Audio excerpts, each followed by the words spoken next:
நமச்சிவாய. திருச்சிற்றம்பலம். சிவாய நமக, சிவசிவாய நமக. பாசத்துக்காக இயங்கிக் கொண்டிருக்கின்றாய். பாசம் காட்ட யாரும் இல்லை என்று வருந்து கொண்டிருக்கின்றாய். கவலைப்படாதே, உனக்கான நல்ல வழி பிறந்து விட்டது. நீ கொஞ்சம் பொறுமையாக இருக்க வேண்டும். உன் வாழ்வில் நல்லது நடக்க வேண்டுமென்றால் கொஞ்சம் நீ பொறுமையாக இரு. உன்னை வீழ்த்தி நினைக்க பார்த்தவர்களின் மத்தியில் நான் உன்னை தரணிமிருந்து வாழ வைக்கின்றேன். நீ கொஞ்சம் பொறுமையாக இருக்க வேண்டும். உன்னை வீழ்த்த நினைப்பவர்கள் முன் நான் உன்னை உயர்த்தி காட்டப் போகின்றேன். அதற்காக நீ எனக்காக கொஞ்சம் பொறுமையாக உன்னுடைய நேரத்தை எனக்கு கொடு. நீ இப்போது பாசத்திற்காக ஏங்கிக் கொண்டிருக்கின்றாய். அது உனக்கு கிடைக்காமல் போகும்போது, நீ உதாசீனப்படுத்தும் போதும் நீ அடையும் துன்பத்தை காண என்னால் சகிக்க முடியவில்லை. உனது ஏக்கம் எனக்காக மட்டுமே இருக்கட்டும். உனக்கு திகட்ட திகட்ட அன்பை பொழிய உன்னுடைய அப்பா நான் இருக்கின்றேன். என்னுடைய அன்பு மட்டும்தான் உதாசீனப்படுத்தாத அன்பு. உன் மனதை நீ திடமாக எப்போதும் வைத்து கொள்ள வேண்டும். ஏனென்றால் இந்த உலகத்தில் எதுவுமே நிரந்தரமில்லை. யாருமே நிரந்தரமில்லை. பெற்ற தாயாக இருக்கட்டும், தந்தையாக இருக்கட்டும், மனைவியாக இருக்கட்டும், கணவனாக இருக்கட்டும், குழந்தைகளாக இருக்கட்டும், குறிப்பிட்ட எல்லை வரும் மட்டுமே அவர்கள் வருவார்கள். ஆனால் உன்னுடன் நிரந்தரமாக வரப்போவது உனது சத்குருவாகிய, உன் குருவாகிய, உன் தந்தையாகிய நான் மட்டுமே. அதை புரிந்து இன்பத்தையும் துன்பத்தையும் சரிசமமாக நினைக்க உன் மனதை நீ பக்குவப்படுத்தி கொள்ள வேண்டும். இன்பத்தை கண்டு மிகவும் பரவசப்படாமலும், துன்பத்தை கண்டு மிகவும் துவண்டு போகாமலும் உன்னை சமநிலையில் இருக்க நீ பழகிக்கொள். அப்போது நீ எதற்கும் கலங்க வேண்டிய அவசியம் இருக்காது. அதற்காக உன்னை இப்போதே தயார் செய்து கொள். எல்லா நேரத்திலும் நீ சமமாக மட்டுமே இருக்க வேண்டும். இந்த பக்குவ நிலைக்கு உன்னை கொண்டு வருவதற்கு உனக்கு முதலில் கஷ்டமாகத்தான் இருக்கும். அதற்காகத்தான் உன்னை பக்குவப்படுத்த வேண்டும் என்பதற்காகத்தான், நீ அனுபவிக்க வேண்டும், அனுபவத்தை பெற வேண்டும் என்பதற்காகத்தான் நான் சின்ன சின்ன பிரச்சனைகளை எல்லாம் உனக்கு கொடுத்தேன். ஆனால் நீ என்னையே நினைத்து என் நாமத்தையே தினமும் உச்சரிக்க அந்த பக்குவ நிலையை நான் உனக்கு வர வைப்பேன். எப்பொழுதும் என் நாமத்தையே உச்சரிக்க கொண்டிருக்கும் உனக்கு நல்லது மட்டுமே செய்வேன். எத்தனை பேர் கூடி உன் வழியை அடைத்தாலும் அத்தனை பேரையும் தாண்டி உனக்கான வழியை, நல்வழியை சரியாக பயன்படுத்தி கொடுத்து உன்னை வாழ்க்கையில் உயர்த்தி காமிப்பேன். யார் தடுத்தாலும் அது நிச்சயம் நடக்கும். பொறுமையாக இரு, கவனமாக இரு, சந்தோஷமாக இரு, நல்லதையே நினைத்து இரு, நம்பிக்கையோடு இரு. என் அப்பா எனக்காக எல்லாவற்றையுமே செய்வார் என்ற நம்பிக்கையோடு காத்திருக்கும் உனக்கு நான் எப்படி நல்லது செய்யாமல் போவேன்? நிச்சயம் உன் வாழ்க்கை நல்லபடியாக மாறுவதற்கு உன்னுடைய அப்பா நான் எல்லாவற்றையுமே இறங்கி வந்து செய்வேன். என் குழந்தை நன்றாக இருக்க வேண்டும், அதுதான் எனக்கு வேண்டும். நீ எப்பொழுதும் போல சந்தோஷமாக இருக்க நான் உனக்கு ஆசீர்வதிக்கிறேன். என் ஆசி உனக்கு எப்போதும் உண்டு. நான் ஒரு நிமிடத்தை தருகிறேன். அந்த நிமிடத்தில் நீ என்ன செய்ய வேண்டுமோ, ஏது செய்ய வேண்டுமோ எல்லாவற்றையும் செய்து உன் ஆசையை நிறைவேற்றிக்கொள். ஏனென்றால் அது உனக்கான நேரம். அதை நீ தவற விட்டு விடாதே, உதாசீனப்படுத்தி விடாதே. இது உனக்காக எழுதி வைக்கப்பட்டது. வாழ்க்கையில் நாம் கடந்து செல்ல வேண்டியது நம்முடைய கால் தடங்களை மட்டுமல்ல. சில மனிதர்களின் எதிர்ப்பு, எதிர்பார்ப்பு, ஏளனம், சிலரின் புறக்கணிப்பு, சிலரால் ஏற்படும் அவமானம், சிலர் பதித்து செல்லும் துரோக சுவடுகள், இப்படி பல வாழ்க்கை தடங்களை கடந்தே நாம் செல்ல வேண்டும். ஆனால் வெற்றியும் தோல்வியும் நம்மை பாதிக்காமல் இருக்க பக்குவப்படுத்திக் கொள்வதே வாழ்வின் அடிப்படை இலக்கணம் என்பதை நீ ஏற்றுக்கொள். பொறுமை என்பதை நீ ஆயுதமாக கொண்டு நீ எந்த செயலில் இறங்கினாலும் உனக்கு நிச்சயம் வெற்றி கிடைக்கும். அதையும் நீ மறந்து விடாதே. நாம் கடந்த காலத்தில் நடந்த விஷயங்களை பற்றி கவலைப்படக்கூடாது. எதிர்காலத்தில் நடக்கும் விஷயங்களை பற்றி யோசிக்கவே கூடாது. இந்த நிகழ்காலம், இந்த நொடி மட்டுமே நம் கைகளில் இருக்கிறது. லட்சியத்தை அடைய விரும்புபவன் நிகழ்காலத்தில் மட்டுமே வாழ்ந்து கொண்டிருப்பான். பந்த பாசமே துன்பத்திற்கு காரணம். ஒருவன் இன்பமாக வாழ வேண்டுமானால் பற்றற்ற நிலையில் இருக்க வேண்டும். எவன் ஒருவன் எதிர்காலத்தை சந்திக்க தயாராக இருக்கின்றானோ, கிடைக்கும் சந்தர்ப்பத்தை சரியாக பயன்படுத்தி கொள்கின்றானோ, அவன் எப்பொழுதும் மகிழ்ச்சியாகவே இருப்பான். வெறும் அதிர்ஷ்டத்தை நம்புபவன் மட்டும்தான் அழிந்து போவான். ஒரு மன்னன் தவறு செய்தால் அவன் கீழ் உள்ளவர்கள் தவறு செய்வார்கள். ஆதலால் மன்னன் ஒவ்வொரு செயலையும் நன்கு ஆலோசனை செய்து செய்ய வேண்டும். ஆன்மீக வழியில் வாழாதவன் வாழ்ந்தாலும் இறந்தவன்தான். ஆன்மீக வழியில் வாழ்ந்தவன் இருந்தாலும் உயிருள்ளவன்தான். அந்த கடவுளை நமக்கு ஆசி வழங்கிவிட்டார். நான் விரும்பும் அனைத்தையும் அடைந்தவனாவான். அனைத்தும் இறைவன் கையில் உள்ளது. ஆதலால் கிடைப்பதை கொண்டு திருப்தி அடைய வேண்டும். நமக்கு இதுதான் கிடைத்தது என்று மகிழ்ச்சி கொண்டு பார். அது உனக்கு எவ்வளவு சுவையாக இருக்கும் என்று. பசுங்கன்று 1000 பசுங்கூட்டத்திலும் தன் தாயை அடையாளம் கண்டு அதை தொடர்ந்து செல்லும். அதுபோல கெட்டவன் கெட்டவர்களுடனும் நல்லவன் நல்ல நண்பர்களுடன் சென்று கொண்டிருப்பான். இந்த உலகில் 3 ரத்தினங்கள் உள்ளது. அது உணவு, நீர், நல்ல சொல், இன்சொல்லாக இருக்க வேண்டும். வெறும் கற்களான முத்தோ பவளம் போன்றவற்றை முட்டாள்களே ரத்தினம் என்றும் பொன்பொருள் என்றும் கூறுகின்றனர். அது உண்மையில் அது கிடையாது. நாம் செய்யும் காரியங்களின் பலனையே நாம் திரும்ப அடைகின்றோம். நல்லதும் கெட்டதுமே நம்முடைய செயல்கள் மூலமே நமக்கு பின்னால் விளைகின்றது. முன் செய்த பாவ புண்ணிய பலன்களை நாம் இன்று அனுபவிக்கின்றோம். அதனால் நாம் முன்பு நல்லது செய்திருந்தால் இன்று நாம் நல்லதையே அனுபவிப்போம். அதனால் நாம் நாளை நல்லதாக வாழ வேண்டும், நல்லதை அனுபவிக்க வேண்டும் என்றால் இன்றே இந்த நொடியே நல்லதை செய். நான் இருக்கிறேன் உனக்கு, கலங்காதே, நல்லது நடக்கும். நீ கேட்ட உதவியை நான் உனக்கு கொடுக்க போகின்றேன். எந்த திசையிலிருந்து வரும் என்று நான் சொல்வதை வைத்து நீ தெரிந்து கொள். ஆனால் அந்த உதவி மூலம் உன்னுடைய வாழ்க்கையே அடியோடு சந்தோஷமாக மாறப்போகிறது. நீ மகிழ்ச்சியான வாழ்க்கையை கேட்டாய் அல்லவா?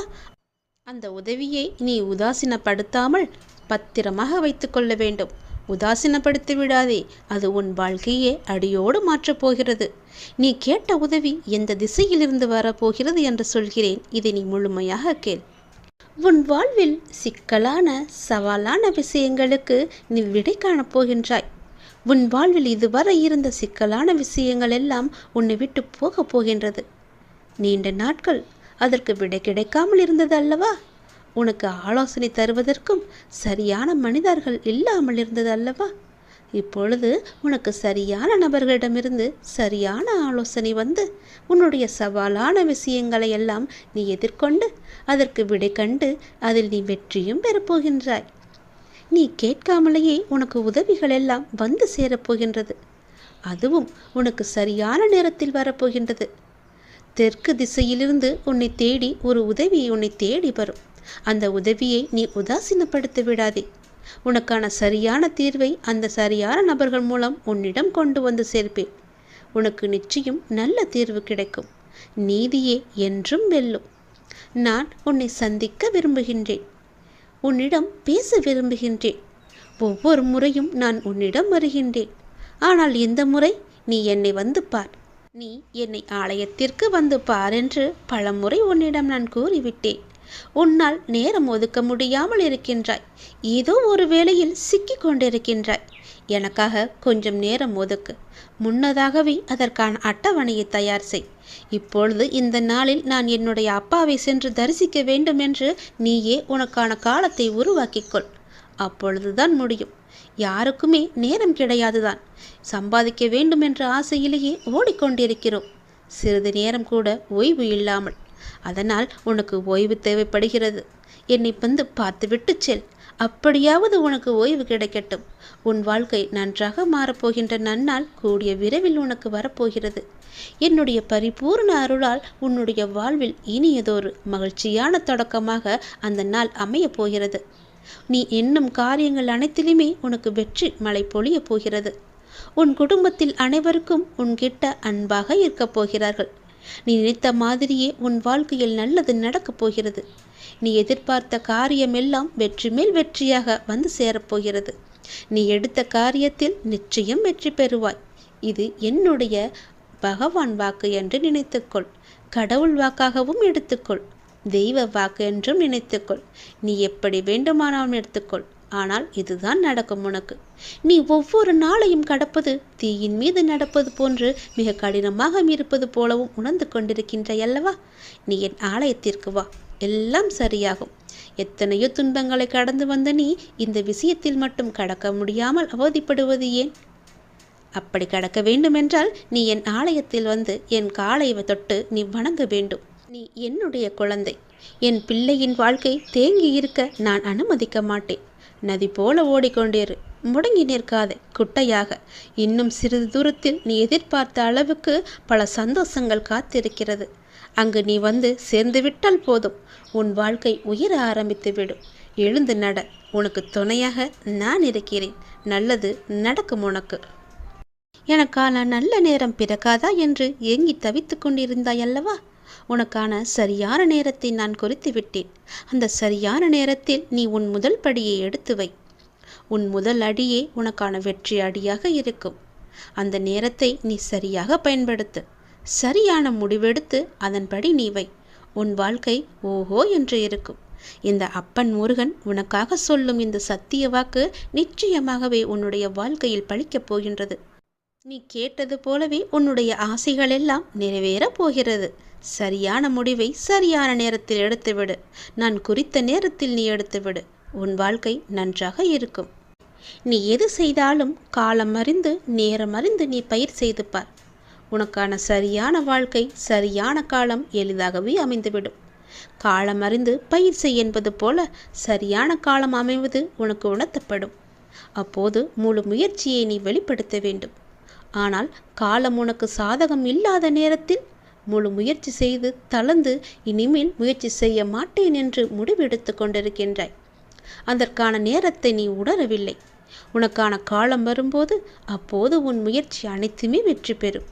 உனக்கு நேரத்தில் சரியான முடிவு எடுக்க முயற்சி செய். நிச்சயம் வெற்றி பெறுவாய். சரியான முடிவு எடு, சரியான நேரத்தில். உன் மனம் எப்போதும் ஒரு அச்சத்திலேயே இருந்து கொண்டிருக்கின்றது. என்ன நடக்குமோ ஏது நடக்குமோ என்று எப்போதும் சிந்தித்து கொண்டே இருக்கிறது. என்னுடைய பார்வையில் நீ இருக்கும் பொழுது எல்லாமே உனக்கு நல்லதாகவே நடக்கும். இனி நடக்கப் போகும் சில நிகழ்வுகள் உன்னுடைய அச்சத்தை போக்கப் போகின்றது. உன்னுடைய கவலையை தீர்க்கப் போகின்றது. அதிகப்படியாக சிந்தித்து எதையும் நீ குழப்பிக்கொள்ள வேண்டாம். நான் இருக்கின்றேன். நான் பார்த்து கொள்கிறேன். என்ன நடக்கும் ஏது நடக்கும் என்ற பயமெல்லாம் இனி உனக்கு தேவையே இல்லை. உன்னுடைய வாழ்வின் சில பாகங்கள் கடப்பதற்கு கடினமாக இருக்கும். அப்படிப்பட்ட பாகங்களையும் நீ பொறுமையோடு கடந்து விட்டாய். உன் மன உறுதியால் உன்னால் கடக்க முடிந்திருக்கின்றது. நான் உனக்கு தரும் சக்தியால் நீ எந்த கடினமான சூழல்களையும் கடந்து வெற்றி கொண்டிருக்கின்றாய். அதனை திரும்பி பார்த்தாயா? நீ என் பிள்ளை. உன்னை யாரும் கலங்கடிக்க முடியாது. எப்போதும் என்னுடைய நாமத்தை உச்சரிக்கும் உன்னை யார் என்ன செய்ய முடியும்? நீ இன்னும் கூடுதல் சக்தி பெற்று இந்த வாழ்வை நீ எளிதாக உன்னுடைய தடங்கள் எதுவும் இல்லாமல் நீ வாழப்போகின்றாய். அதற்கு நானும் உனக்கு ஆசி வழங்கப் போகின்றேன். என்னுடைய முழு கடமையையும் உன் வாழ்க்கைக்காக நான் ஒப்படைத்து விட்டேன். துன்பங்கள் உன்னை தொந்தரவு செய்யும். அதையெல்லாம் நீ கவலைப்படாதே. வாழ்க்கை என்பது இன்பம் துன்பம் இரண்டும் கலந்ததுதான். அதனால் அந்த துன்பத்தை கண்டு பெரிதாக எண்ணி உன் வாழ்க்கையை நீ வீழ்த்து விடாதே. அதே நேரம் உன்னுடைய மனபாரம் குறையும் வரை விடாமல் என்னுடைய நாமத்தை நீ ஜபித்து கொண்டே இரு. உன்னுடைய கண்ணீர் எல்லாம் பலன் தராது. ஆனால் இந்த மந்திர ஜபம் நிச்சயம் உனக்கான நல்ல பலனை தரும். மந்திரத்தை நீ சொல்ல சொல்ல, என்னுடைய நாமத்தை நீ சொல்ல சொல்ல உன்னுடைய தீய சக்திகள் எல்லாம் உன்னிடமிருந்து விலகி என்னுடைய நல்ல சக்திகள் உன்னை ஆக்கிரமிப்பதை நீ உணர்வாய். எதிர்மறையெல்லாம் உன்னை விட்டு அகன்று ஓடிவிடும். நேர்மறை உன்னை சுற்றி எப்பொழுதும் ஆக்கிரமித்து கொள்ளும். எதிர்மறையை உனக்குள்ளே எப்போதும் அண்டவிடாது. உன்னுடைய துன்பங்களால் உன்னை ஒன்றும் செய்ய முடியாமல் போகும். அது வேறு ஒரு நபரை தேடி சென்று கொண்டே இருக்கும். ஏற்கனவே நான் சொல்லிவிட்டேன், உன்னுடைய துன்பமானது இன்னொரு நபரை தேடி சென்று விட்டது என்று. இந்த நொடியும் சொல்கிறேன், உன்னுடைய துன்பத்தை உன்னிடமிருந்து தூர உரத்த வேண்டுமென்றால், அது வேறொரு நபரை தேடி செல்லவென்றால், உன் மனதை நீ எப்பொழுதும் மகிழ்ச்சியாக வைத்துக்கொள்ள வேண்டும், சந்தோஷமாக வைத்துக்கொள்ள வேண்டும். அந்த துன்பமே உன்னை பார்த்து பயந்து ஓடும்படி நீ வைத்துக்கொள். உன் வாழ்க்கை நன்றாக இருக்கும். உன்னுடைய விதி மாறுமா வாராதா? என்னுடைய வாழ்க்கை இப்படியே இருந்து விடுமா? என் விதியை மாற்ற மாட்டாயா முருகா என்று என்னிடம் வந்து நீ கதறினாயல்லவா? உன் தலைவிதியை தலைக்கீழாக மாற்றப் போகிறேன். நீ ஆசைப்பட்ட வாழ்க்கையை உனக்கு கிடைக்க வைக்கப் போகிறேன். உனக்கு நல்லது நடக்கத்தான் போகிறது. இந்த முருகன் உனக்கு இன்று நான் வாக்களித்து விட்டேன். அது நிச்சயம் நடக்கும். உனக்கு நல்லது நடக்கத்தான் போகிறது. நம் வாழ்க்கை மாறாதா என்று நினைத்து நீ வருத்தப்படாதே. நீ பட்ட வேதனைகளும் கவலைகளும் கஷ்டங்களும் எனக்கு தெரியும். பொறுமையாக இருப்பதற்கு காரணம் உன்னுடைய நல்வினையை உன்னிடம் கொண்டு வந்து சேர்ப்பதற்காக, உன் கர்ம வினையை குறைப்பதற்காக. நான் பொறுமையாக இருக்கிறேன், உனக்கான பதிலை சொல்லவில்லை என்று பல முறை நீ ஆதங்கப்பட்டு கொண்டிருக்கின்றாய். எல்லாம் எனக்கு தெரியும். கவலையே படாதே. நீ கொஞ்சம் பொறுமையாக இரு. உனக்கான சரியான நேரத்தில் உனக்கு என்ன வேண்டுமோ, எதை நடத்தி தர வேண்டுமோ அதை நான் உனக்கு நடத்தி தருகிறேன். அதுவரை நீ பொறுமை காத்திரு. உனக்கு குழப்பமே வேண்டாம். நடக்குமா, இதை செய்து தருவாரா, எனக்கு நம்பிக்கையை கொடுப்பாரா என்ற குழப்பம் உனக்கு வேண்டாம். நான் உனக்கு துணை இருக்கிறேன். உன் வாழ்வில் நல்லது நடக்க நான் உனக்கு துணை இருக்கிறேன். உன்னை புரிந்து கொள்ளாமலும் உனக்கு எதிராக ஏதேனும் செய்து உனக்கு அவ்வப்போது மனவேதனையை தருபவர்கள் விரைவில் மாறுவார்கள். நீ அதனை நினைத்து நீ வருத்தப்படாதே. அவர்கள் உன்னை புரிந்து கொள்ளாவிட்டாலும் நான் உன்னை புரிந்து கொண்டிருக்கிறேன். உன் நல்ல மனம் நான் அறிவேன்.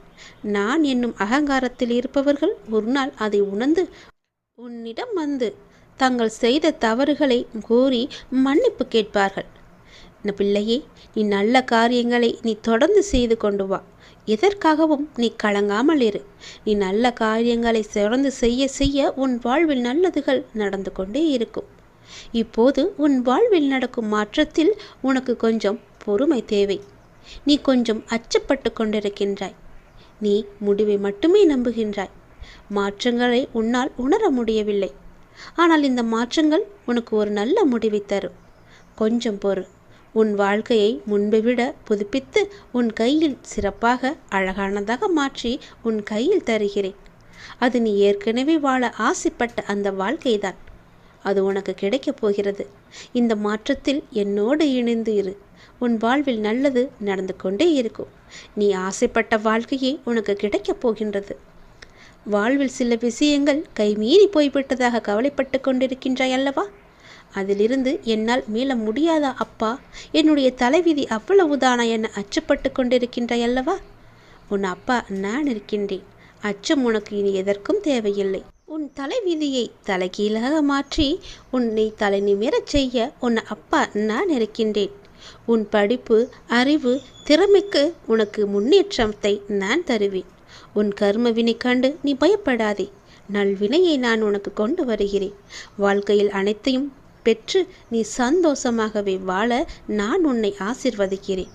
நீ வாழும் வாழ்க்கை உனக்கு நல்ல வாழ்க்கையாக அமைய நான் உன்னை ஆசிர்வதித்து நல் வாழ்க்கையை உன் கையில் ஒப்படைக்கிறேன். உன் விதியை பற்றியெல்லாம் இனி நீ கவலைப்பட வேண்டிய அவசியமே இல்லை. உன்னுடைய விதியானது என் கையில் இருக்கிறது. அதை நல்ல விதியாக மாற்றி உன் வாழ்க்கையை சிறப்பானதாக மாற்றி உன் கையில் நான் தருகிறேன். நீ ஆசைப்பட்டபடியே உன் வாழ்க்கையை நீ சந்தோஷமாக வாழலாம். இது என் மீது சத்தியம். உனக்கு நல்லது நடக்கப் போகின்றது. இது நீ உடனே கேட்பதால் உன்னுடைய எதிர்கால வாழ்க்கை மிக சிறப்பாக மாறுவதற்கான முதல் அறிகுறியை நீ பெறுவாய். அதை நீ சந்தோஷமாக கேட்க வேண்டும். உனக்கு என்ன தேவையோ அது உன்னை தேடி வரும். உடனே கேள், எல்லாமே சரியாகும். உன்னுடைய எப்பேற்பட்ட பிரச்சனையும் உடனே தீர்ந்துவிடும். ஓம் சரவண பவ என்று சொல்லி மனதார என்னை கூப்பிட்டு கண்மூடி இதை கேள். நிச்சயம் உன் எதிர்கால வாழ்க்கை மிக சிறப்பாக இருக்கும். ஒவ்வொரு நொடியும் நீ மகிழ்ச்சியுடன் வாழ்வதற்கு நான் உனக்கு உத்தரவாதம் தருகிறேன். நீ என் மீது எந்த அளவுக்கு நம்பிக்கை வைத்திருக்கிறாய் என்பது எனக்கு தெரியும். அந்த நம்பிக்கைக்கேற்ற பலன் உன்னை தேடி வந்து கொண்டிருக்கிறது. அந்த அளவிற்கு உன்னுடைய வாழ்க்கையில் உள்ள தடைகள் எல்லாம் நீக்கப்பட்டு விட்டன. சிலவற்றை நீயே உணர்ந்திருப்பாய்.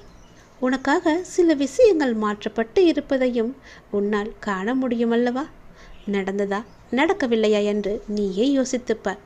அப்படியென்றால் நீ என் மீது எவ்வளவு நம்பிக்கை வைத்திருக்கிறாய் என்றும் நீயே கேட்டுப்பார். உன்னை நீயே. இதற்கு எல்லாம் காரணம் நீ என் மீது வைத்திருக்க முழு நம்பிக்கை மட்டும்தான். பல தடைகளாக இருந்தவைகள் எல்லாம் உன் முன்னால் நீங்கப் போகிறது. உன் வாழ்க்கை பயணம் அழகாக இருக்கப் போகிறது. உன்னுடைய வாழ்க்கை பயணம் மிக வேகம் எடுக்கப் போகிறது. உந்து சக்தியுடன் அதிவேகத்தில் சென்று கொண்டிருக்கும் உன் வாழ்க்கை மிக வேகமாக வளர்ந்து உன் வாழ்க்கை நல்லபடியாக அமையப் போகின்றது. நீ எதிர்பார்த்தது போலவே உன் எதிர்காலம் மிக அருமையானதாக இருக்கும். நீ பிரார்த்திக்கும் அனைவரையும் நான் உனக்காக வாழ வைப்பேன். நீ என் ஆத்மார்த்தமாக என்னிடம் பிரார்த்தித்து கொண்டிருக்கின்றாய். உனக்காக மட்டுமல்ல, சுயநலம் இல்லாத நீ உன் வாழ்க்கையில் எப்பொழுதும் பொதுநலத்துடன் இருந்து கொண்டு மற்றவர்களுக்காக வேண்டிக் கொண்டிருக்கிறாய். மற்றவர்களுக்காக உன் மனம் ஏங்கிக் கொண்டிருக்கிறது. அவர்களும் நன்றாக இருக்க வேண்டுமென்று என்னிடம் பிரார்த்தித்து கொண்டிருக்கின்றாய் அல்லவா? அப்படி இருக்கும் முன்னே நான் எப்படி ஆசி வழங்காமல் இருப்பேன்? உன் மனமானது இப்பொழுது சந்தோஷத்தில் துள்ளி குதிக்கப் போகிறது. உன் வாழ்க்கை பிரகாசமாக இருக்கும். ஒருவர் கஷ்டத்தில் இருக்கும்போது மனதார இவர்கள் நன்றாக இருக்க வேண்டும், உன் மனதிற்கும் உன் வாழ்விற்கும் எந்த குறையும் இல்லாமல் நீண்ட ஆயுள் நீ வாழவாய் என்று நான் உனக்கு ஆசி வழங்குகிறேன். உன் எதிர்காலம் மிக அருமையாகவே இருக்கும்.